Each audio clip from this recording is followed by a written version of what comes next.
शङ्करं शङ्कराचार्यं केशवं बादरायणं सूत्रभाष्यकृतौ वन्दे भगवन्तौ पुनः पुनः। ईश्वरो गुरुरात्मेति मूर्तिभेदविभागिने व्योमवद्व्याप्तदेहाय दक्षिणामूर्तये नमः। नारायणं समारम्भां शङ्कराचार्यमध्यमाम् अस्मदाचार्यपर्यन्तां वन्दे गुरुपरम्पराम्।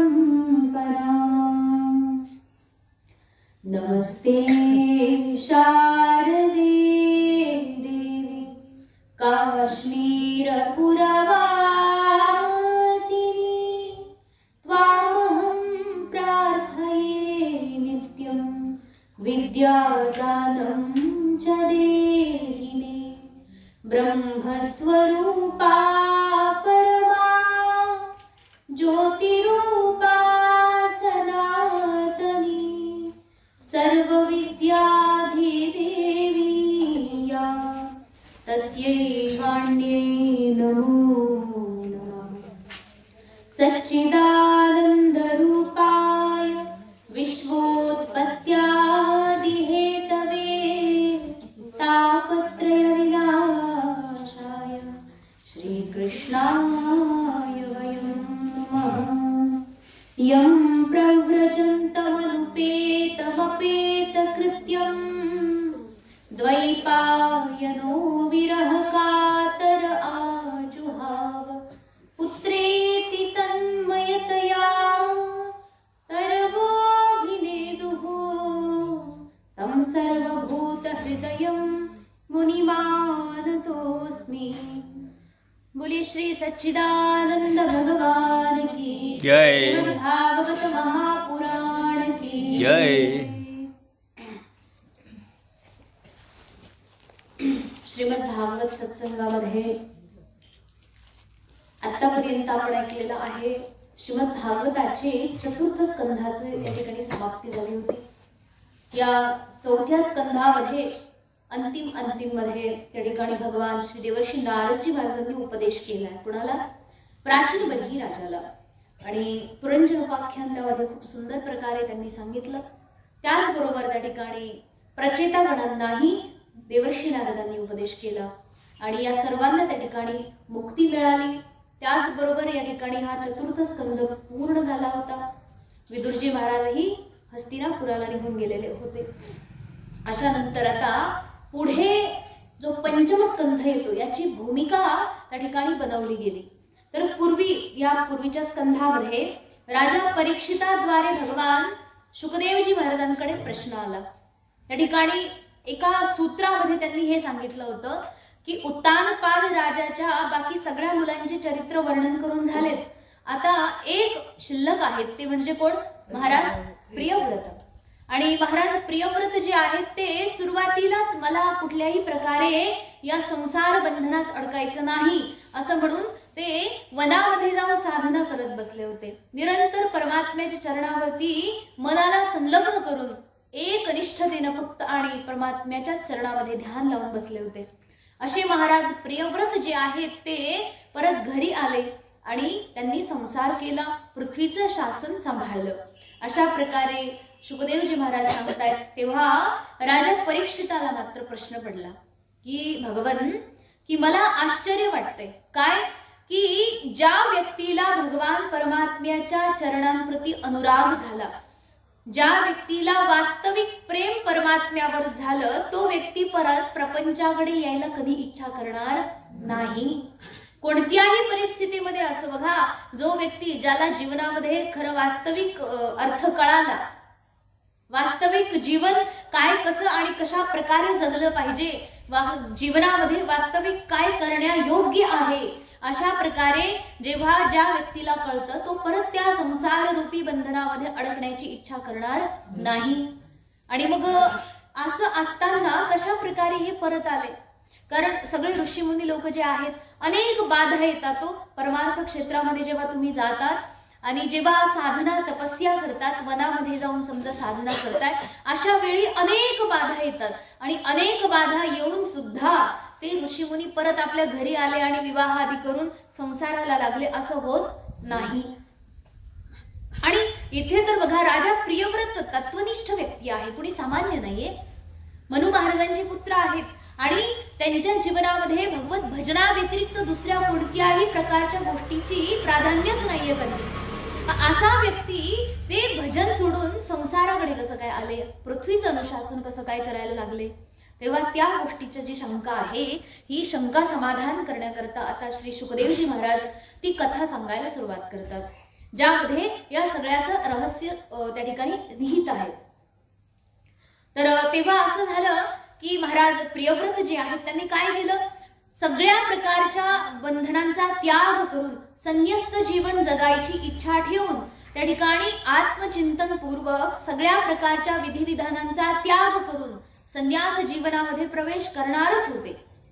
तितक्यात त्या ठिकाणी काय झालं, देवर्षी नारदजी महाराज आले. नारदजी महाराजांचा उपदेश पूर्वी पण यांनी ऐकला होता, कारण लहानपणापासून संत महापुरुषांचं सानिध्य यांना मिळालेलं आहे.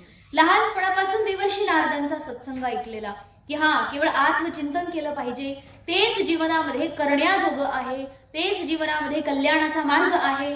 अशा प्रकारे त्यांच्या मनामध्ये ही गोष्ट एवढी पक्की बिंबवली होती आणि देवर्षी नारदांच्याच उपदेशातून त्या ठिकाणी त्यांना एवढं तीव्र असं वैराग्य आलं. आणि या वैराग्यामध्ये झालं काय, कारण वैराग्यशाली व्यक्ती कधीही इतर कोणत्याही व्यक्तीचं ऐकणार नाही, ही पहिली गोष्ट बरं का. आपण म्हणतो हे आमचं ऐकत नाही, म्हणजे कोणी संन्याशी पण व्यक्ती असेल, लोकांची एक व्यर्थ भ्रम असतो, हे आमचं ऐकत नाही, तर तुमचं का म्हणून ऐकतील. हा बरोबर आहे, अनेक भक्त लोक येतात बरं का, आणि आमच्या सारख्या संन्याशी लोकांच्याकडे येऊन ऑर्डर सोडायला, असं नाही पाहिजे, तसं करायला पाहिजे, हे असं झालं ते तसं नाही झालं, अशा प्रकारे निरर्थक त्यांची वाचाळवाणी बोलायला लागतात. आता प्रश्न इथे असा आहे की तुमचं का म्हणून ऐकणार ते संन्याशी महात्मे. तुम्ही म्हणणार आम्ही भक्त लोक आहोत, आम्ही पण माणसंच आहोत, ऐकायला पाहिजे. परंतु तुमचं जर चांगलं शास्त्रीय वाक्य आहे तर ते कदाचित ऐकतीलही, परंतु प्रत्येक गोष्ट तुम्ही त्यांच्यावर बजावू शकत नाही. कारण की विचार करा, त्यांनी माता पित्याचा त्याग केलेला आहे, सगळं काही सोडून आलेत ते. आणि आई वडील काही त्यांचे दुश्मन होते का, काय शत्रू होते नाही. आई वडिलांच्या प्रती जसं स्वाभाविक सर्वांचं प्रेम असतं, सर्वांच्या प्रती सगळ्या आई वडिलांचं जसं आपल्या लेकरांवर प्रेम असतं तसं सगळ्यांचं होतं, तरीही ते सोडून आले. ते काही शत्रू नव्हते आई वडील, आई वडिलांना सोडून आले. मग तुमचं ऐकत बसण्यामध्ये काय बरं अर्थ आहे. तुमचंच जर ऐकायचं होतं तर मग तिकडे राहून आई वडिलांचं ऐकलं तर काय बिघडलं असतं. मग तेच ऐकायचं होतं. त्याकरता एक वैराग्यशाली व्यक्ती कधीही संसारी लोकांचं ऐकू शकत नाही, कारण वैराग्य धारण करणारा व्यक्ती सदा सर्वदा जीवनमुक्त स्थितीमध्येच राहण्याला इच्छा करतो. निर्भय अत्यंत निर्द्वंद्व जीवनामध्ये तो व्यक्ती जगत असतो. त्याला कुठल्याही प्रकारची भीती नसते, कोणत्याही प्रकारचा लोभ मोह माया या सर्वांपासून अलिप्त झालेले असे संत महापुरुष असतात. या ठिकाणी असंच झालं, सर्वांनी सांगायचे प्रयत्न केले. मनु महाराज तर सांगून सांगून सांगून कंटाळले की बाळा तू पृथ्वीचं अनुशासन कर, संपूर्ण राज्य शासन सांभाळ, एवढी मोठी पृथ्वी आहे आणि खूप गरज आहे तुझ्यासारख्या राजाची, आणि संसार वाढवून त्या ठिकाणी तू तयारी कर. तसं पण आमचे जे वडील आहेत, म्हणजे मनु महाराजांचे वडील कोण, ब्रह्मदेव, आमचे जे वडील आहेत त्यांना सारखी एकच विचार असतो, एकच चिंता असते. कशाची, की मी बनवलेली जी सृष्टी आहे ती वाढत राहो. कारण की सगळे आले, जेवढे आले ते तपस्येलाच बसले तर संसार वाढायचा कसा. ब्रह्मदेवाला सारखी हीच काळजी की ही संसार वाढला पाहिजे, आणि मग त्याच्याकरता आम्हाला बनवलेलं आहे. मग आमचे संतान जर प्रपंच वाढवायचं सोडून जर संसाराचा त्याग करून संन्यास जीवन जगत असतील तर मग मात्र कोणत्या प्रकारे बरं राहील. तुम्ही पित्याची आज्ञा पाळली पाहिजे. बघा आता पिता काय कुणी साधारण नाहीये, मनु महाराज आहेत, हे परमात्म्याचे अंशध आहेत, हे बघा मनवंतर आहेत हे. आणि अशा अत्यंत काय म्हणतात उत्कृष्ट पित्याची आज्ञा जी पाळण्याजोगी असूनही वैराग्य असल्या कारणानं पित्याची आज्ञा पाळता येणार नाही, म्हणून प्रियव्रत महाराजांनी क्षमा मागितली वडिलांकडे. म्हटले की खरंच आज्ञा पाळली पाहिजे तुमची, कारण तुम्ही माझे सर्वश्रेष्ठ पिता आहात आणि अशा प्रकारे मी आज्ञा पाळू शकत नाही, त्याबद्दल क्षमा मागितली. आणि क्षमा मागूनही परत म्हटले की आता मी माझ्या संन्यास जीवनाला जगण्याची इच्छा करतोय, त्यामध्येच मी राहणार आहे. आणि त्यात देवर्षी नारदांचा सुंदर उपदेश. मग मात्र व्यक्तीचं वैराग्य आणखी जास्तीत जास्त काय म्हणतात उधाण त्या ठिकाणी येतं.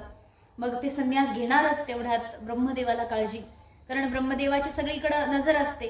ते म्हटले की अरे आपल्या सृष्टीमध्ये हे काय चाललंय आणि असं व्हायला नको, म्हणून त्या ठिकाणी ब्रह्मदेवाने तत्काळ यांच्याकडे यायचं ठरवलं. ब्रह्मदेवाने आपले पार्षद घेतले आणि त्या ठिकाणी हंसावरती बसून ब्रह्मदेव निघाले. ज्या ठिकाणी मलयगिरी पर्वत त्याच्याही खाली त्या ठिकाणी राजा प्रियव्रत आहेत, संन्यास घेण्याच्या स्थितीमध्ये आहेत, त्या ठिकाणी ब्रह्मदेव अवतरले. जसं देवर्षी नारदांनी आकाशाकडे बघितलं की ब्रह्मदेव त्या ठिकाणी येत आहेत, जसं पाहिल्याबरोबर त्या ठिकाणी मनु महाराज आहेत, त्या ठिकाणी राजा प्रियव्रत आहे आणि देवर्षी नारद सगळे उठून उभे राहिले आणि ब्रह्मदेवांचं स्वागत करता पुढे झाले. ब्रह्मदेव आले, देवर्षी नारदांनी यथायोग्य प्रकारे ब्रह्मदेवांची म्हणजे पूज्य आपले पिता जे आहेत त्यांची पूजा केली आणि भावपूर्वक भूरी भूरी प्रशंसा केली, स्तुती गायली. आणि अशा प्रकारे त्या ठिकाणी प्रयोजन विचारलं की महाराज आज अचानक या ठिकाणी आपलं आगमन, याचं काही विशेष कारण आहे का? तेव्हा ब्रह्मदेवानं त्या ठिकाणी आता बोलायला सुरुवात केली. ब्रह्मदेवानं देवर्षी नारदांचं म्हणणं ऐकलं आणि प्रियव्रताकडे अत्यंत सुंदर हास्य करून पाहायला लागले. म्हणे की बाळा हे बघ, मला माहित आहे फार वैराग्यशाली आहेस तू, तुझ्याकडे एवढी दिव्य अशी भगवत भक्ती आहे की जी पाहिल्यानंतर गर्व वाटेल एखाद्याला. एवढी बघा, अंतःकरणामध्ये परमात्म्याप्रती प्रेम असणं काही साधारण गोष्ट नाहीये. संसाराप्रती प्रेम स्वाभाविक होतं, परमात्म्यावर प्रेम होणं स्वाभाविक नाहीये. त्याच्याकरता आपल्याला निरंतर सत्संगामध्ये बुडून राहावं लागेल. ज्याच्यावर आपल्याला प्रेम व्हायचंय ना, बघा साधारण संसारी लोकांच्या मध्ये 2-4 वेळात एखादा अत्यंत बघा जवळचा तर लांब सोडा हो, एकदम अपरिचित व्यक्ती ज्याच्याशी काही आपला परिचय नाहीये, अशा अपरिचित व्यक्ती सोबत जेव्हा आपला हळूहळू परिचय व्हायला लागतो ना, त्या व्यक्तीप्रती विशेष करून जास्त प्रेम होतं. अशा प्रकारे अपरिचित व्यक्तीच्या प्रतीही आपली अत्यंत भयंकर आसक्ती होऊन जाते छोट्याशा वेळामध्ये.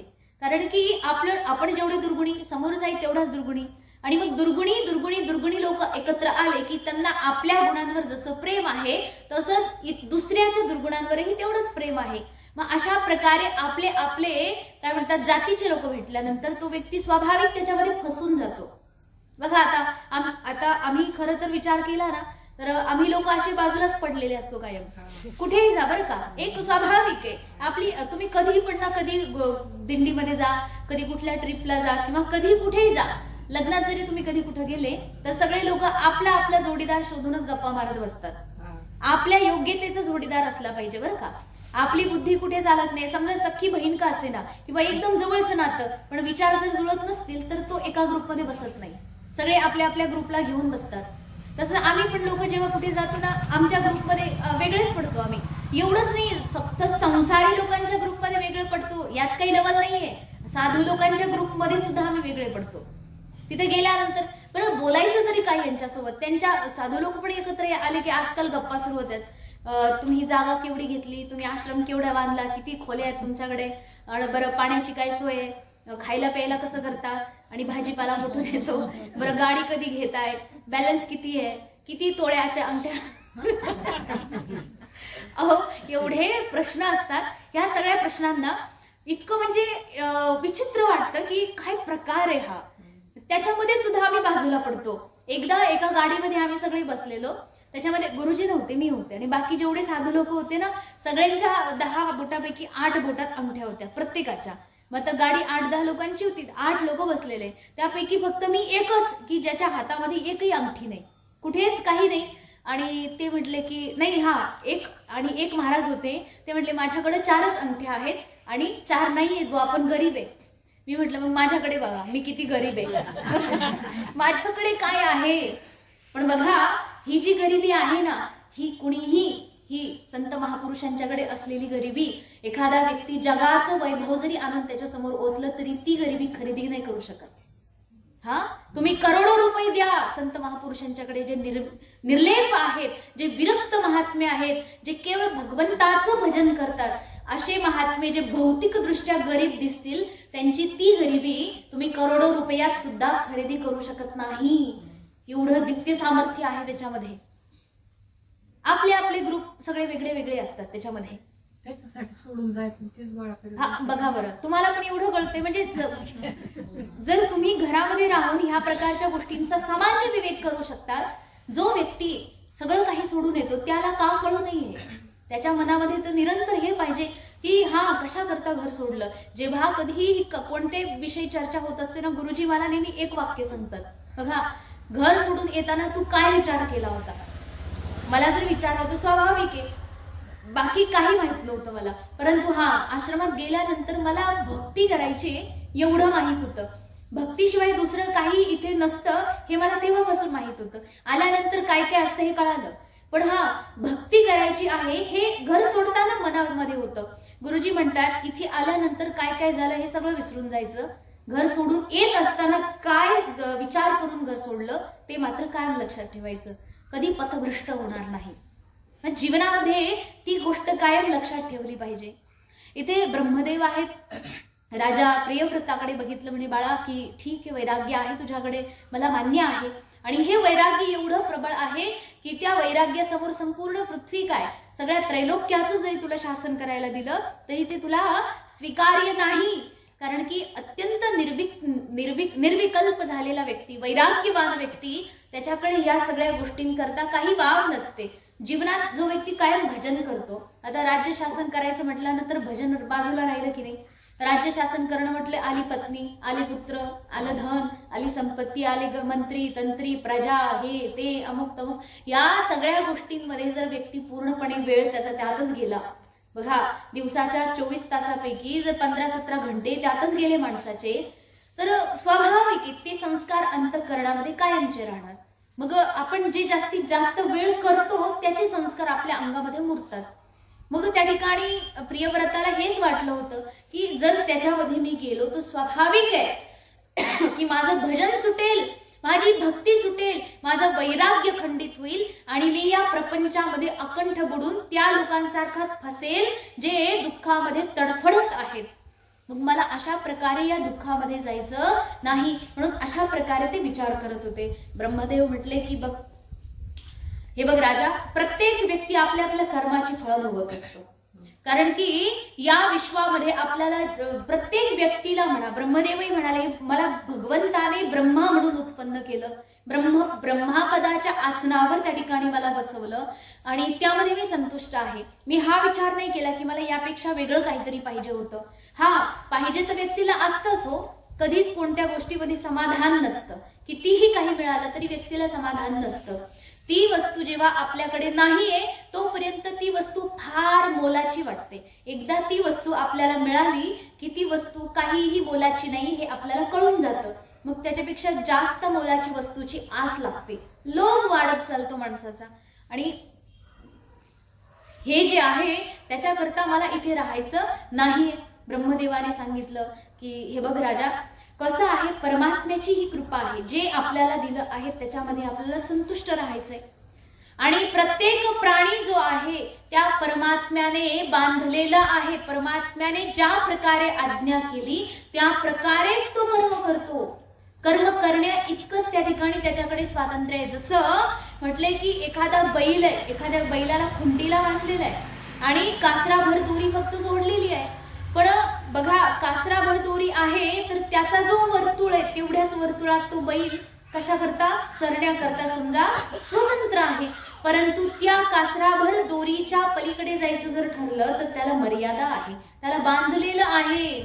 तेवढ्याच ठिकाणी तो फक्त स्वतंत्रपणे कर्म करू शकतो. तसं म्हटले परमात्म्याने त्या कर्मरूपी दोरीमध्ये आपल्याला बांधून टाकलेलं आहे. मग तेवढ्या क्षेत्रामध्येच आपण कार्य करू शकतो, तेवढ्याच मध्ये आपण स्वतंत्रतापूर्वक विवेक वापरून कर्म करू शकतो. परंतु त्या परमात्म्याच्या इच्छे व्यतिरिक्त आपण काहीही नवीन करू शकत नाही, काही नवीन आपल्याला मिळू शकत नाही. जर प्रारब्धामध्ये आहे की विवाह करून आदी करून जीवन जगायचे, तर ते तसंच होणार. प्रारब्धामध्ये ज्या गोष्टी आहेत त्याला आपण टाळू शकत नाही. आणि ही भगवत इच्छा आहे. परमात्म्याच्या इच्छेच्या अधीन असणारे सगळे जीव कार्य करतात. सगळ्या जीवांना ते कर्म करणं अनिवार्य आहे. त्याच्यामुळे हे बघ राजा, तू ह्या सगळ्या कर्मांना त्या ठिकाणी काय कर, त्याग. तू जे काय करतो त्याग करून चाललेला आहे संन्यास घेण्याकरता. तर माझी अशा प्रकारचं तुला सांगणं आहे की विवाह करून त्या ठिकाणी वैवाहिक जीवनामध्ये, गृहस्थाश्रम जीवनामध्ये त्या ठिकाणी काय कर, आत्मचिंतन पूर्वक जीवन जग. कारण की यातही सांगितलं गृहस्थाश्रम जीवनामध्ये सुद्धा भगवत चिंतन करून त्या ठिकाणी व्यक्ती सहज सद्गृहस्थ बनून राहू शकतो. पण बघा हे थोडं कठीण आहे बरं का. राहू शकतो तुम्ही म्हणा काय, मग आम्ही पण का हरकत काय, म्हणजे आम्ही पण तसेच आहेत ना. असं लोक तुकाराम महाराजांसोबत तुलना करायला घाबरत नाही. कशी काय जीव रेट ते कुणास ठाऊक. लोक हेही म्हणतात काय बरं, तुकाराम महाराजांनी लग्न केलं होतं, आम्ही पण लग्न केलं, काय फरक पडला. त्यांचे पोरं होते, आमचे पण झाले, मग काय फरक पडला. मग ते भक्ती करतात, आम्ही करू, मग आम्हाला पण विमान आलं पाहिजे ना घ्यायला. काय फरक पडतोय त्यांच्या भक्तीत आणि आपल्या भक्तीत? एवढाच फरक आहे का? मग आपण स्वतः सहजपणे तुलना करायला निघतो. त्यामध्ये सांगितलंय, ब्रह्मदेवाने पण सांगितलं की हे बघ राजा, जसं आहे तुला त्याच प्रकारे राहावं लागेल. संसार करून त्या ठिकाणी प्रपंचामध्ये राहून भक्तीचा मार्ग करावा लागेल.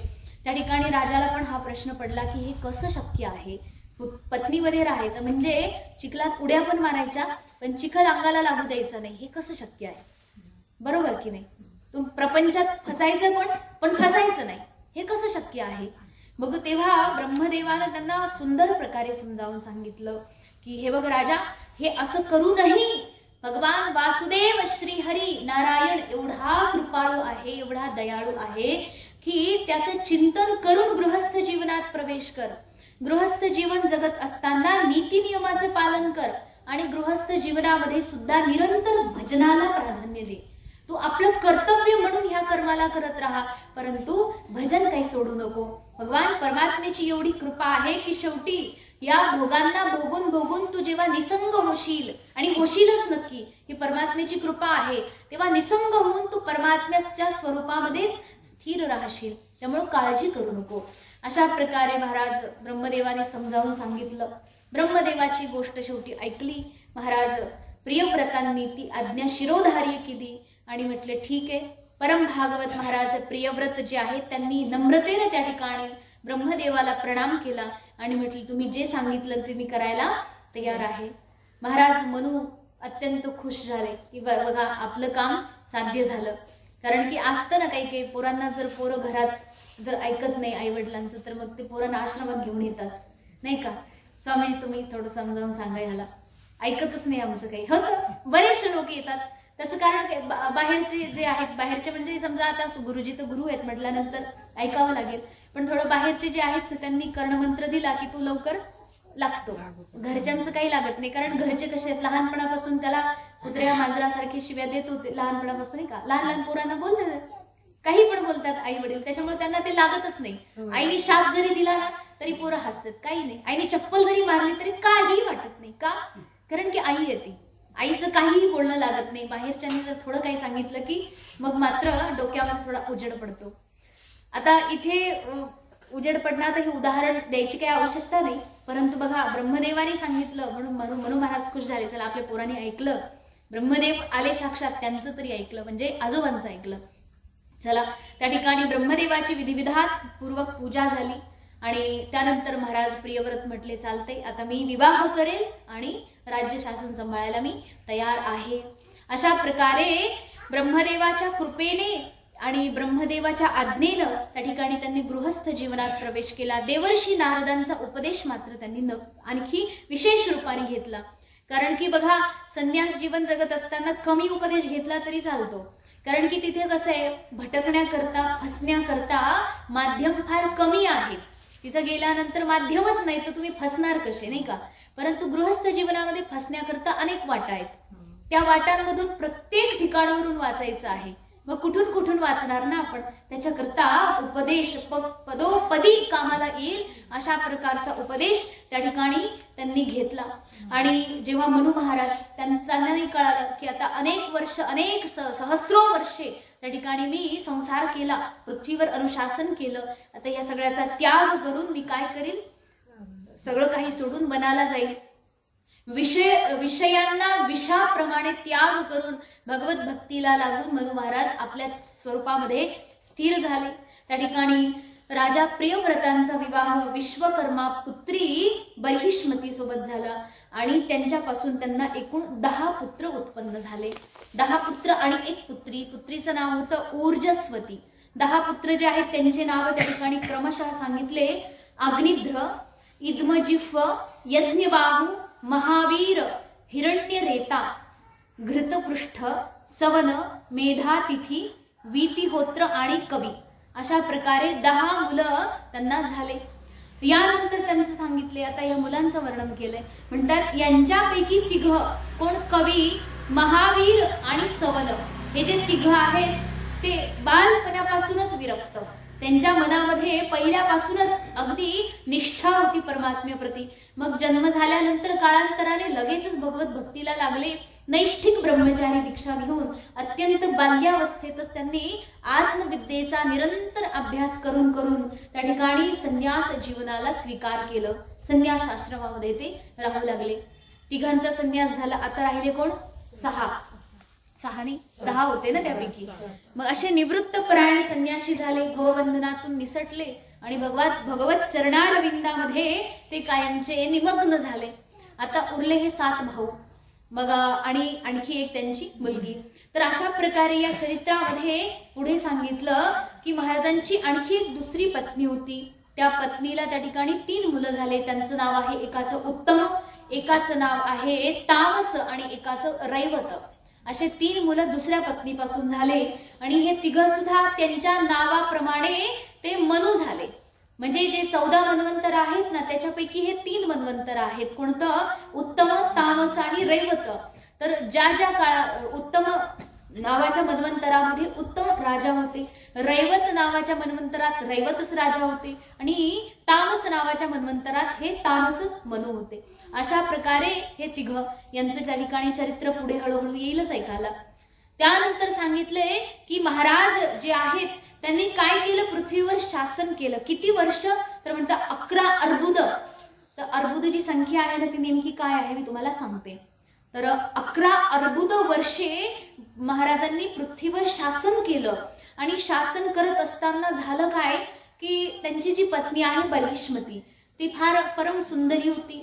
विश्वकर्मा पुत्री म्हटल्यानंतर विचार करा, विश्वकर्मा त्या दिवशी आपण ऐकलेलं आहे. तर त्यांची मुलगी म्हटल्यावर किती सुंदर असेल, त्यांनी घडवली म्हटल्यावर विचारच करायचा नाही. तर एवढी परम सुंदरी होती आणि सगळ्या गुणांनी सगळ्या कलांनी परिपूर्ण होती. तिच्या प्रत्येक गुणांचं त्या ठिकाणी बारकाईनं अवलोकन केलं कुणी, प्रियव्रतांनी. आणि त्या गुणांचं अवलोकन करता करता करता शेवटी भगवत भक्तीपासून ते थोडेसे दूर आले आणि पत्नीमध्ये आसक्त झाले. पत्नीच्या प्रत्येक गुणाचं प्रत्येक कर्माचं त्या ठिकाणी बारकाईनं परीक्षण करता करता ते पूर्णतः आसक्त होऊन गेले. पत्नी आणि पुत्रांमध्ये फसले. काळांतराने एक अशी वेळ आली की जेव्हा भगवत भक्तीला पूर्णपणे विसरले आणि संसाराच्या भोगांमध्ये भोगून भोगून भोगून उन्मत्त झाले. बघा, एवढे मोठे भक्त जेव्हा एवढी भक्ती करतात, लाखो वर्ष साधना करणारे तपस्या करणारे लोक सुद्धा अशा प्रकारे जर प्रसंग आले तर वाहून जातात. जसं बघा, म्हणजे एखाद्या ठिकाणी जर एखादी माणूस मेलेला असेल आणि त्यात तुम्ही गेले, तुम्हाला माहित नाही, परक्या गावात गेले होते कुठेतरी, माहित नाही कोण गेले, कोणाचं काय काय काहीच माहित नाही, पण तिथं सगळं रडका माहोल असतो. सगळे लोक रडत असतात, एवढे रडतात की त्यांचं रडणं पाहून तुम्हाला पण आतून येऊनच जातं. का बरं? जसं वातावरणच तसं होतं. का? तिथं माहित नाही कोण गेले कोण मेले, बाई मेले की माणूस हेही माहित नाही, पण तरी पण रडायला येतं. का? कारण की आपल्या आतही त्या दुःखाचे संस्कार भरभरून भरलेले आहेत. मग समोरच्याला रडताना बघितलं की आपल्याला आपलं दुःख कधीच तरी बरोबर आठवतं आणि सुरू होतं. मग परिवेश तसा भेटलेला असतो. तसं आपल्याला जर चहूकून फक्त प्रपंचाचा हावभाव करण्याचा जर परिवेश भेटला तर मग माणूस कसा काय भक्तीला लागेल.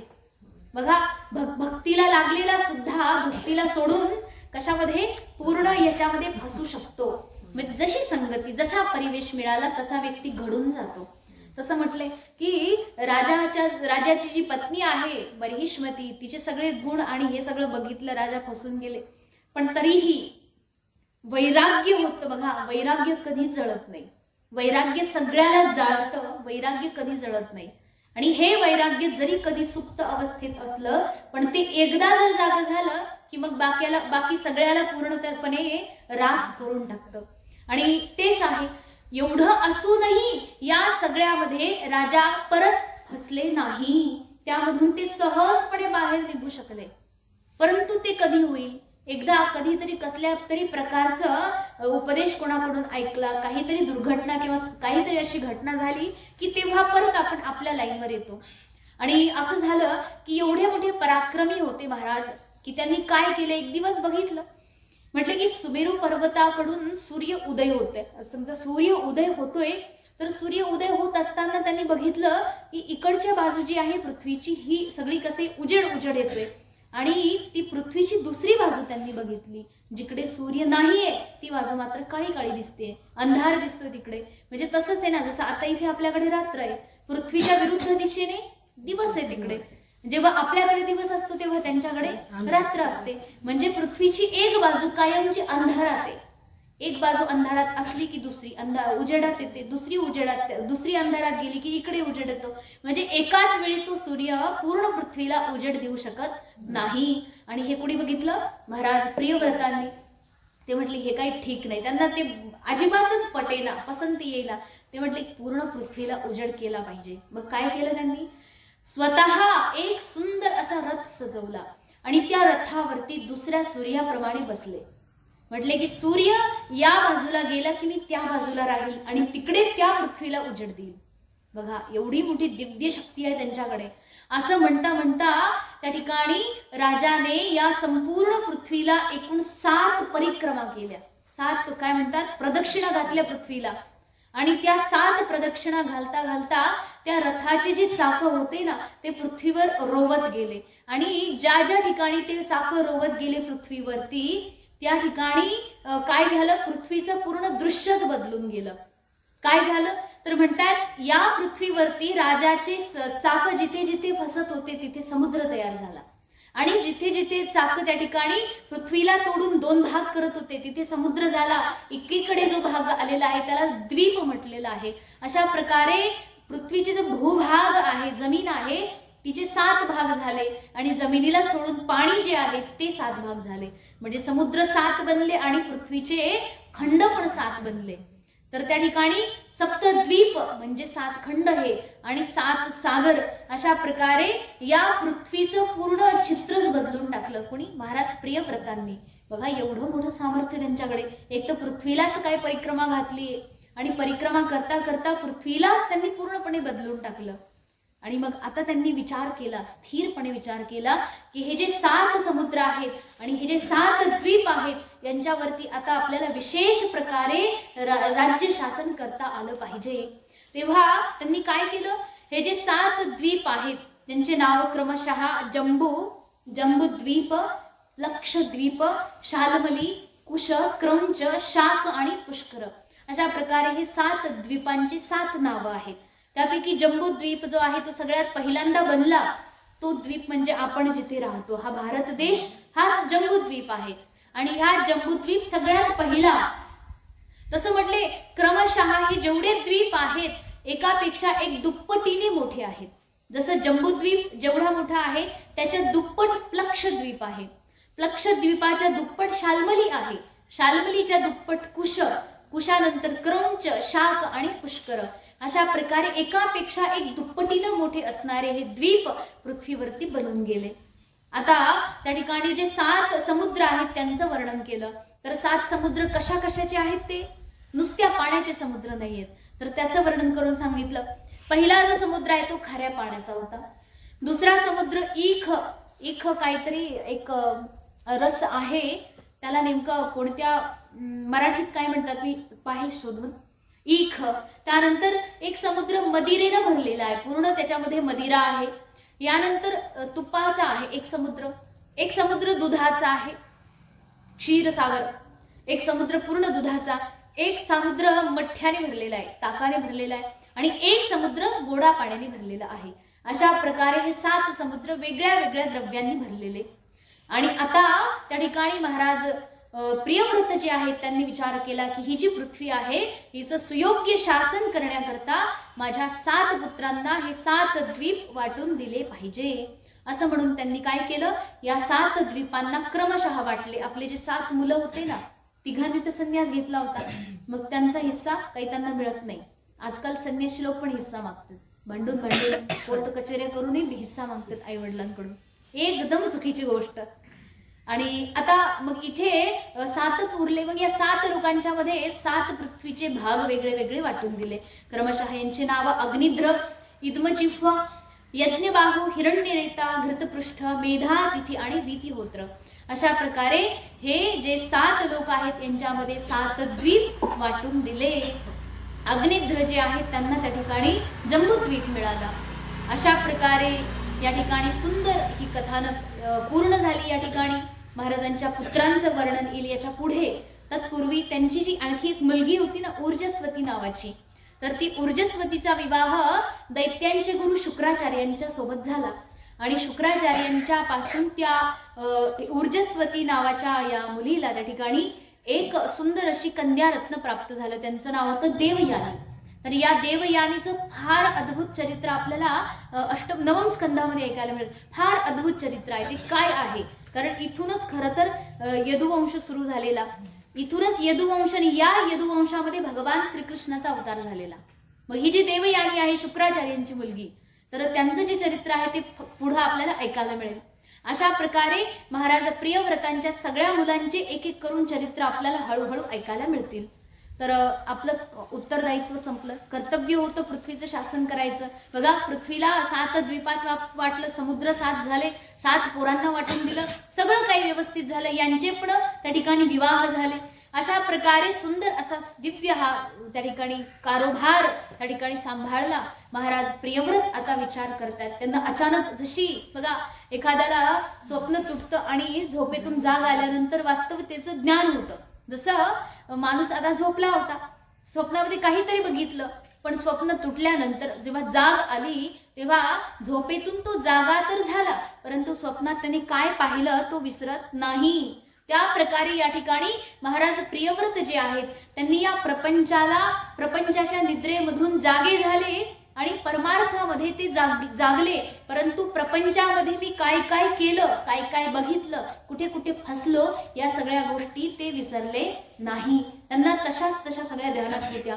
आणि पूर्वी नारदजी महाराजांनी दिव्य केलेला हा उपदेश तोही त्यांच्या लक्षामध्ये होता. परत एकदा त्या ठिकाणी नारदजी महाराजांना त्या ठिकाणी महाराज प्रियव्रत शरण गेले आणि म्हटले, पूज्य गुरुदेव, मला कृपा करून उपदेश करा. आणि तुमच्या सर्वांच्या आज्ञेनुसार मी प्रपंच तर केला, परंतु प्रपंचामध्ये मी पत्नी पुत्रामध्ये फसलो, भजन काही माझ्याच्याने घडलं नाही. आता मात्र मी निवृत्त झालो आहे. जसं एखाद्या मेलेल्या मुलाला आई सोडूनच देते ना, मृतपुत्रवत म्हटले, मृतपुत्रवत. समजा एखाद्या आईचं फार प्रेम तिच्या मुलावरती, फार प्रेम, पण तो आता मेलाय, मेल्यानंतर त्याच्यावर प्रेम करून का उपयोग आहे का? तुम्ही किती वेळ त्याला, ते जे शरीर आहे त्याला किती वेळ आवळून बसू शकता? नाही बसू शकत आवळून. शेवटी सोडावंच लागणार आहे, काही करूनही. त्याच्यावर आसक्ती असूनही सोडावं लागणार आहे. आणि शेवटी एक वेळ अशी पण येते की तीच आई म्हणते ना, आता जाळा म्हणून मुलाला. कसं काय म्हणते बरं? कारण की ते शरीर काही एक कामाचं नाही, अशा प्रकारे तिला कळलेलं असतं. तसंच या ठिकाणी महाराज प्रियव्रतांनाही कळालं. पत्नी पुत्र आदी हे सगळेच्या सगळे मृतपुत्रवत त्यांनी सगळ्यांना त्यागून दिलं की हे माझ्यासाठी आता मेले गेले. अशा प्रकारे सगळ्यांना त्याग केलं आणि आत्मचिंतनामध्ये लागले. नारदजी महाराजांचा दिव्य असा सुंदर उपदेश त्या ठिकाणी त्यांनी धारण केला आणि आत्मचिंतनामध्ये निमग्न झाले, भगवत भक्तीला लागले. अशा प्रकारे महाराज प्रियव्रतांचं चरित्र या ठिकाणी पूर्ण झालं. यांच्या वंशामध्ये आता यांचा जो मुलगा आहे अग्निद्र, ज्यांना जम्बूद्वीपाचं राजा बनवलं होतं, ते जे अग्निद्र आहेत त्यांचं चरित्र या ठिकाणी सुरू होईल. अशा प्रकारे हे चरित्र आपण उद्या ऐकू. झालेली सेवा भगवत चरणी समर्पित करून वाणीला विश्राम देऊ. ओम पूर्णमदः पूर्णमिदं पूर्णात् पूर्णमुदच्यते पूर्णस्य पूर्णमादाय पूर्णमेवावशिष्यते. ओम शांती शांती शांती.